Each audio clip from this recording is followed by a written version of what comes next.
Let us look at the economic conundrum that our Africa is going through in this podcast, and we call it the Africa's debt dependency. Some of us, we say Africa has a problem, and some of the Africans say, no, it is Europe that has got a problem to us. America is the one that is causing these issues to us. But most of the people and debaters and economic analysts have looked at this issue on two propositions. One proposition says that it is Africa solely that is responsible. Then the second school of thought says that no, it is the West that is subjugating Africa and having them at a certain rat hole or rabbit hole that Africans should be. So let us look at this in depth, and we are going to discuss it as individual conceptions. Let us look at the conception of Africa. Africans themselves say that they are the origin of mankind. The civilizations began here, especially here in Egypt and the Axum kingdoms of Zimbabwe here, kingdoms of Congo, and the other ancient growth. And the questions they always build or ask is that if we did not have technology, how then were the Egyptians capable of making the pyramids, the mathematics and everything else? And of course, it is based on scientific discoveries and documentations that the mathematics being used and the physics being used in the construction of such pyramids are such immeasurable. As some beliefs and theories say, that it was the aliens who helped Africans to build those. And others say that, yeah, if you say that you are really so good in technology, civilizations began here. So what happened? How did the civilization come into ruins and you went back to the Stone Age? That you did not know how to mine gold, you did not know how to polish, how to purify it to 99.9% of purity and a standard bar of 1 kilogram. How? If we were civilized. Then, how come that time came, these white men came to colonize us? How did they brainwash us if we are the origin of mankind?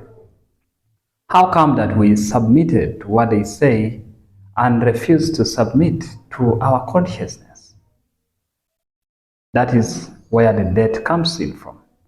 A debt is not only somebody giving you, expecting you to pay back, but also failing to know your origin. It's a debt.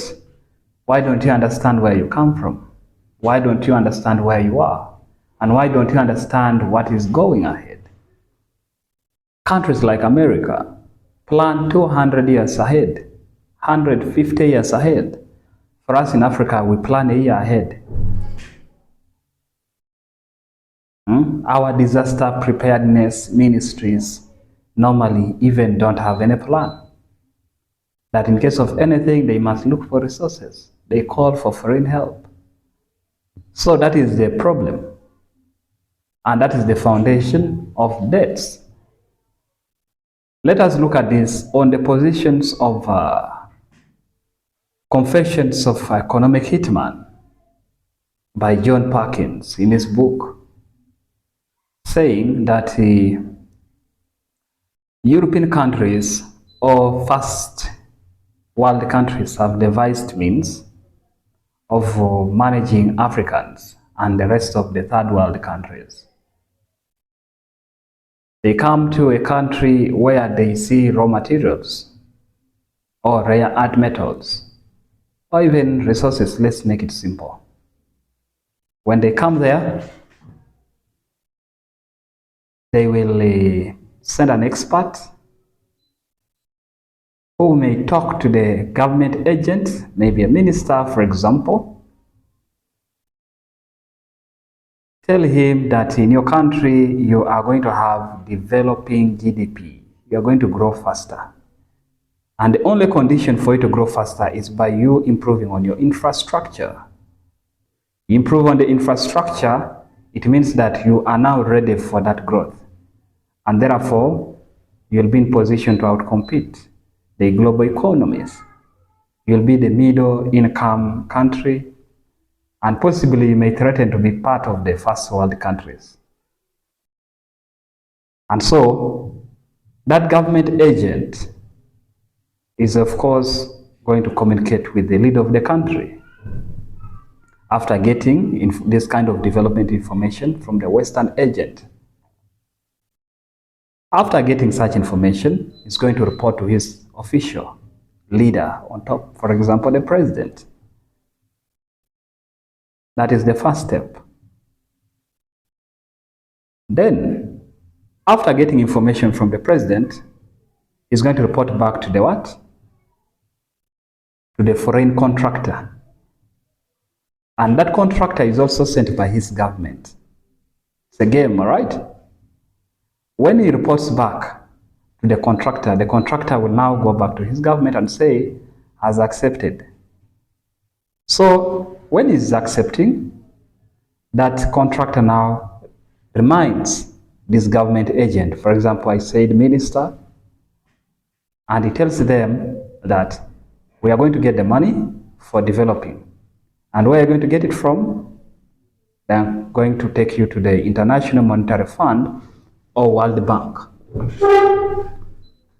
From the World Bank, you're going to get a given amount of money.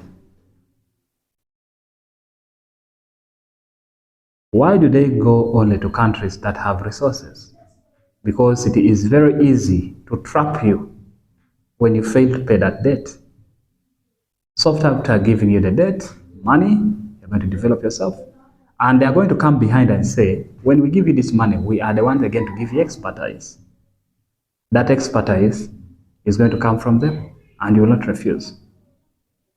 So if previously you, the government agent, had communicated to your president and he refuses, they will now send somebody who is going to plan to overthrow that government. An example is Venezuela, an example is Iran. The US has been proposing again and again and again, but they refuse. So they send propaganda and all sorts of international machineries. You hear BBC is talking ill about you. You hear Al Jazeera is speaking ill about you. You hear CGTN speaking ill about you. You hear the Washington Post speaking ill about you. You hear all international media houses speaking that you are corrupt. You are poorly governing the country. You are indeed a dictator or a human rights abuser. Nothing good with you. So the people should abandon you. And therefore they declare war on you. You see that? Therefore, you are forced technically to go for these debts. And thus forcing your country to subjugate. Because the West knows that once you have your own market, once you control your own resources, once you have enough money, you become a bully and you become unworkable. All right? So this is the foundation of our podcast and how Africa fell to this trap. And therefore, as we are waiting for that opportunity, at the time of that podcast, I call upon everybody to subscribe, like, share, and comment as we're waiting for next week for this productive discussion so that we build the Africa we want and we make our countries a safer place for development and economic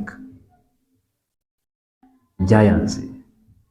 Thank you so much, and let everything move well. Good luck.